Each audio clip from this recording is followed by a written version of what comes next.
Hello दोस्तों, history पूर्वालोकन series में आपका स्वागत है। दोस्तों, हिस्ट्री पूर्वालोकन सीरीज में हम लोग देख रहे हैं मुगल वंश। तो मुगल वंश के अंतर्गत हम लोग बाबर को देख चुके हैं दोस्त, हुमायूं को देख चुके हैं दोस्त, हुमायूं और शेरशाह को देख चुके हैं।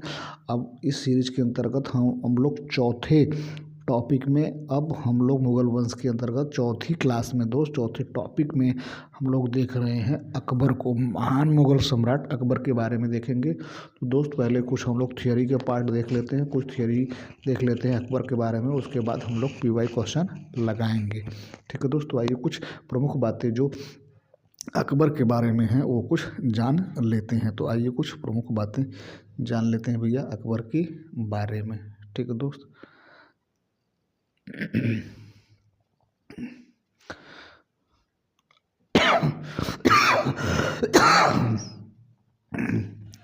तो क्या दोस्त, अकबर का जन्म 15 अक्टूबर 1542 ईस्वी को कहाँ हुआ था दोस्त? 1542 ईस्वी में अमरकोट के राजा बीर साल के महल में हुआ था।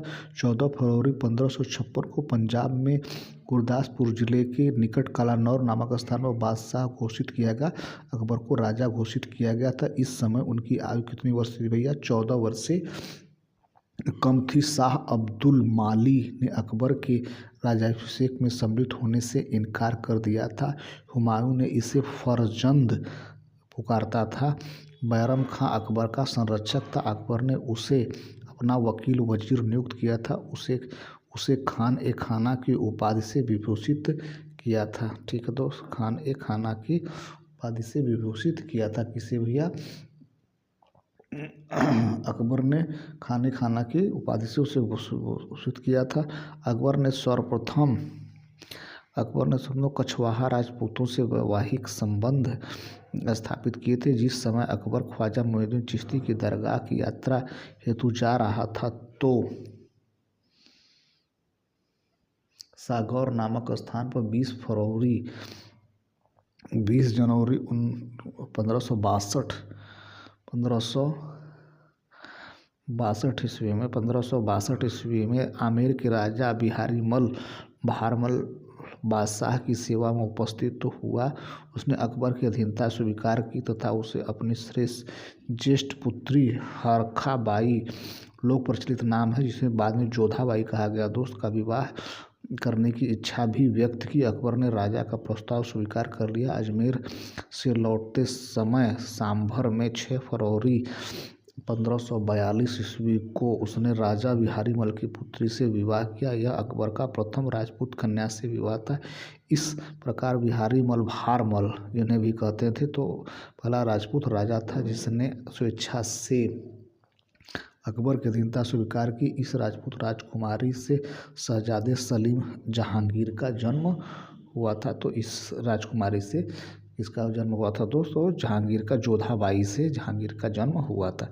अकबर ने सूफी मत में अपनी आस्था जताते हुए चिश्तिया संप्रदाय को समर्थन दिया था। वह ख्वाजा मोइनुद्दीन चिश्ती की अजमेर स्थित दरगाह पर दर्शन हेतु अक्सर जाता था। आइए कुछ और प्रमुख बातें जान लेते हैं दोस्त। अपनी उदार धार्मिक नीति के अंतर्गत 1562 में दास प्रथा, 1563 में धार्मिक तीर्थ यात्रा कर, 1564 में जजिया कर को समाप्त कर दिया। अपनी सामाजिक सुधार के अंतर्गत उसने बाल विवाह एवं सती प्रथा को रोकने का प्रयत्न किया। उसने यह आज्ञा दी थी कि आदमी को एक ही स्त्री से विवाह करना चाहिए और वह तभी दूसरा विवाह कर सकता है जब उसकी पहली पत्नी बांध्या हो। माहम अनगा के पुत्र अधम खां को 1562 ईस्वी में अकबर ने स्वयं मारा था, क्योंकि उसने अकबर के प्रधानमंत्री अतगा खां की हत्या कर दी थी। दुर्गावती गोंडवाना के हिंदू राज्य की योग्य शासिका थी। अकबर के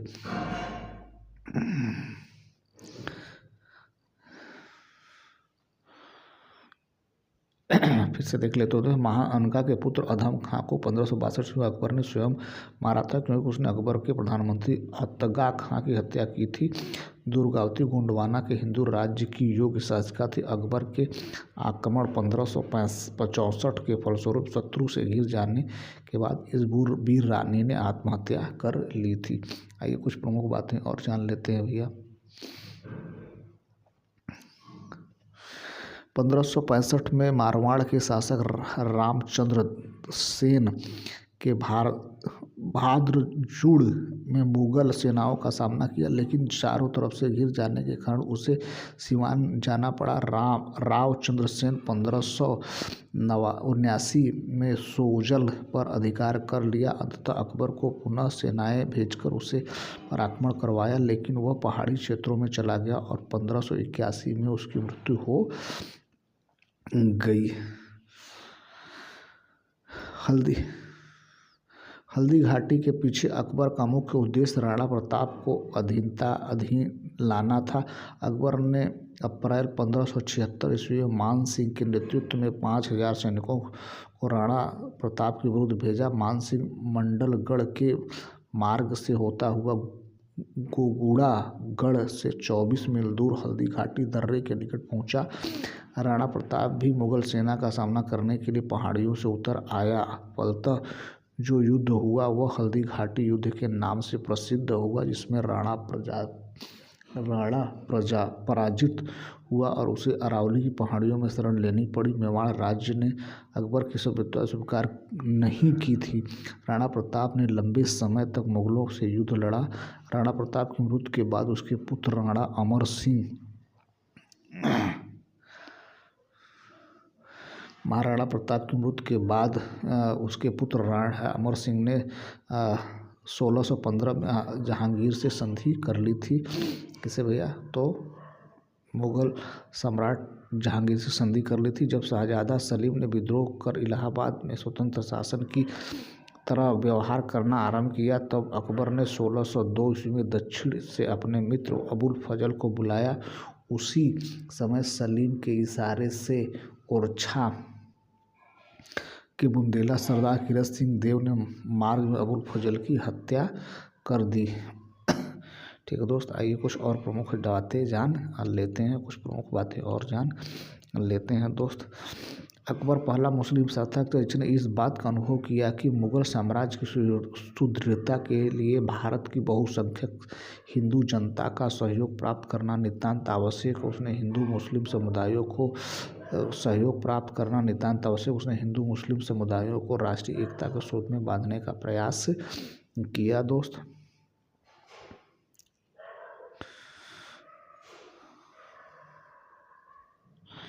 मुगल शासन व्यवस्था को स्थापित करने का श्रेय अकबर को ही है। उसकी केंद्रीय शासन व्यवस्था तथा बादशाह के पद और अधिकारों एवं कर्तव्यों की व्याख्या, उसका प्रांतीय शासक, उसकी लगान व्यवस्था, उसकी मुद्रा व्यवस्था, उसकी मनसबदारी व्यवस्था आदि सभी को उसके समय में सफलता प्राप्त हुई और वह उसे उत्तराधिकारियों के लिए आधार स्वरूप अब बनी। अकबर एक महान शासक था जिसका साम्राज्य अफगानिस्तान, कश्मीर से लेकर गोदावरी नदी के किनारे तक विस्तृत था। वह एक धर्मनिरपेक्ष शासक था। संपूर्ण सत्ता उसी में निहित थी। अतएव वह प्रशा के फ्रेडरिक महान और इंग्लैंड के रानी एलिजाबेथ की तरह प्रबुद्ध निरंकुश शासक कहा जाता था। उसके शासनकाल में कानून की दृष्टि में सभी समान थे। आइए कुछ प्रमुख और बातें जान लेते हैं भैया। अकबर के शासनकाल में पुनर्गठित केंद्रीय प्रशासन तंत्र के अंतर्गत मीर बख्शी मुख्यतः सैन्य विभाग का प्रमुख था। उसका कार्य सैनिकों का वेतन और सैनिक संगठन से संबंधित था। अकबर 1573 ईस्वी में घोड़े को दागने का प्रथा पुनः प्रचलित किया, जिससे सेनापति अपने घोड़े न बदल सके अथवा एक घोड़े को 2 बार न प्रस्तुत कर सके। 1575 ईस्वी में अकबर ने मनसबदारी व्यवस्था के आधार पर सैनिकों को संगठित किया। मनसब शब्द का अर्थ श्रेणी या पद होता है तथा मनसबदार का अर्थ होता है अधिकारी तथा जिसे शाही सेना में एक पद श्रेष्ठ प्राप्त थी। अकबर की मनसबदारी व्यवस्था दशमलव प्रणाली पर आधारित थी। ये कुछ और प्रमुख बातें जान लेते हैं दोस्त। दीवान शब्द फारसी भाषा का है। खलीफा उमर के काल में मुसलमानों ने इसे अपनाया। वे इसका प्रयोग खजाना विभाग के लिए करते थे। अकबर के शासनकाल में 9वें वर्ष लेकर 3रे वर्ष तक दीवान पद मुजफ्फर खां तुर्बती राजा टोडरमल एवं ख्वाजा शाह मंसूर के हाथों में आता जाता रहा है। दीवान आर्थिक मामलों एवं राजस्व का सर्वोच्च अधिकारी होता था।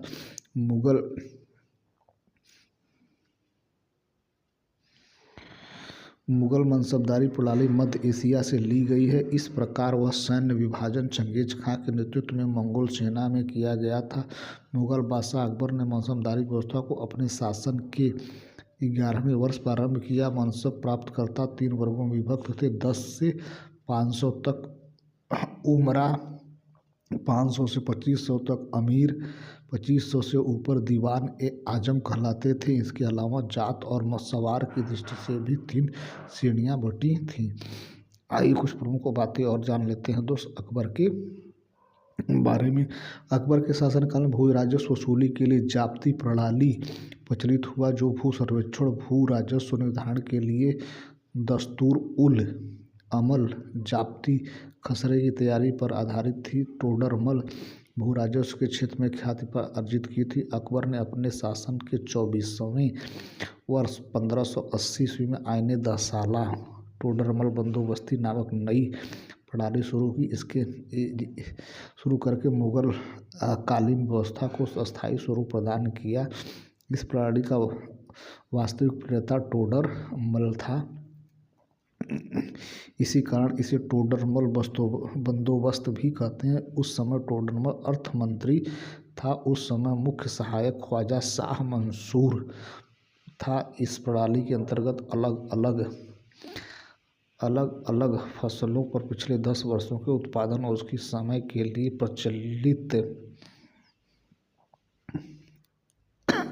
प्रचलित मूल्यों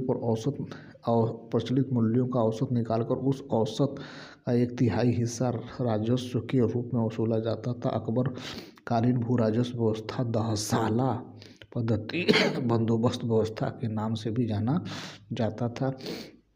जहांगीर के समकालीन मोहसिन फानी ने अपनी रचना दबिस्तान ए मजाहिब में पहली बार दीन ए इलाही को एक स्वतंत्र धर्म के रूप में उल्लेख किया था। दोस्त आइए और कुछ प्रमुख बातें जान लेते हैं अकबर के बारे में। अकबर ने आगरा से 36 किमी दूर फतेहपुर सीकरी में 1572 ईस्वी में एक राजमहल सह किले का निर्माण आरंभ किया।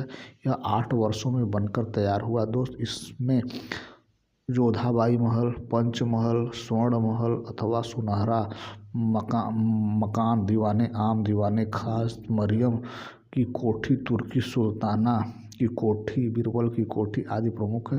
तुर्की सुल्ताना का महल इतना सुंदर है कि पर्सी ब्राउन ने उसे स्थापत्य कला का मोती कहा है। पंचमहल पिरामिड के आकार का 5 महलों का एक भवन था और भारतीय बौद्ध विहारों के अनुरूप था। आइए कुछ प्रमुख बातें और जान लेते हैं दोस्त। अकबर ने गुजरात विजय 1572-73 में की थी और फतेहपुर सीकरी नगर की स्थापना की थी। मतलब कहा जाता है दोस्त कि फतेहपुर जो गुजरात विजय के बाद अकबर ने फतेहपुर सीकरी नामक नगर की स्थापना की थी। इसके उपलक्ष्य में कि मैंने गुजरात विजय की है, उसके उपलक्ष्य में मैं फतेहपुर सीकरी नामक नगर बसा रहा हूँ। एक वर्ग के इतिहासकार का मत है कि गुजरात विजय के उपलक्ष्य में सम्राट अकबर ने सीकरी के बुलंद दरवाजा का निर्माण विजय स्तंभ के रूप में कराया था, जबकि पर्सी ब्राउन इसका निर्माण दक्षिण विजय 1601 के उपलक्ष्य में बताया है। ये कुछ प्रमुख बातें और जान लेते हैं दोस्त। अकबर ने 1582 में तौहीद ए इलाही या दीन ए इलाही की स्थापना की। इसके अंतर्गत अकबर ने सभी धर्मों के मूल सिद्धांतों को सम्मिलित कर इसे सर्वमान्य बनाने का प्रयास किया। दीन ए इलाही वास्तव में सूफी सर्वेश्वरवाद पर आधारित एक विचार पद्धति थी। इस नवीन संप्रदाय का प्रधान पुरोहित अबुल फजल था। हिंदुओं में केवल बीरबल ने इसे स्वीकार किया था। अगला क्वेश्चन देखते हैं दोस्त। क्वेश्चन नंबर अगला, अकबर का मकबरा सिकंदराबाद नामक गांव में स्थित है, जिसे सुल्तान सिकंदर लोदी ने अपने नाम पर बसाया था। अकबर ने इसका नाम बहिश्ताबाद रखा था। इसके निर्माण की योजना अकबर ने बनवाई थी, किंतु निर्माण जहांगीर ने 1613 में कराया था। यह मकबरा 5 मंजिला है। इसकी विशेषता इसका गुंबद विहीन होना है। अकबर ने अपने राजकवि फैजी की अध्यक्षता में एक अनुवाद विभाग की स्थापना की थी। अकबर के आदेश से महाभारत के विभिन्न भागों का रज़्मनामा नाम से फारसी में अनुवाद नकीब खां बदायूनी तथा फैजी आदि विभिन्न विद्वानों ने सम्मिलित प्रयासों से किया था।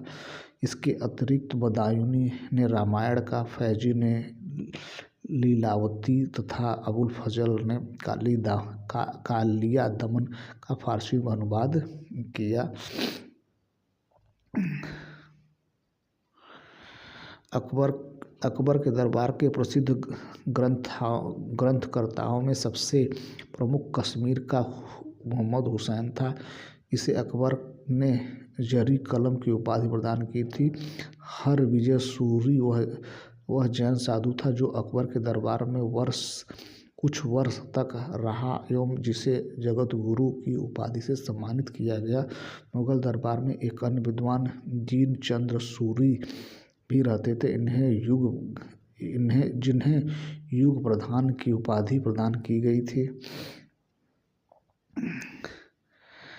इंग्लैंड की रानी एलिजाबेथ फर्स्ट का समकालीन भारतीय राजा अकबर था। दिसंबर 1600 में ईस्ट इंडिया कंपनी की स्थापना के समय इंग्लैंड की रानी एलिजाबेथ थी। भारत में उस समय अकबर 1556 से 1605 ईस्वी का शासक था। एलिजाबेथ प्रथम का काल 1533 से 1603 तक था। मुगल कालीन विद्वान अबुल फजल ने अमेरिका की खोज का उल्लेख किया है। दोस्त आगे और प्रमुख बातें जान लेते हैं। दोस्त कुछ और प्रमुख बातें जान लेते हैं। राल्फ फिल्च 1583 से 91 में फतेहपुर सीकरी और आगरा पहुंचने वाला पहला अंग्रेज व्यापारी था। अकबर ने फतेहपुर सीकरी में 1575 में इबादत खाने की स्थापना की, जिसका उल्लेख दार्शनिक एवं धार्मिक विषयों पर वाद विवाद करना था। 1578 में इसने सभी धर्मावलंबियों के लिए इबादत खाना का द्वार खोल दिया। दोस्त तो बहुत बार क्वेश्चन पूछा जाता है कि इबादत खाना सबसे पहली बार सभी लोगों के लिए कब खोला गया। दोस्तों ये 1578 ईस्वी में खोला गया था। अकबर ने समस्त धार्मिक मामलों को अपने हाथों में लेने के लिए 1579 में मजहरनामा की घोषणा की। यह मजहरनामा अबुल फजल के पिता शेख मुबारक के द्वारा तैयार किया गया था।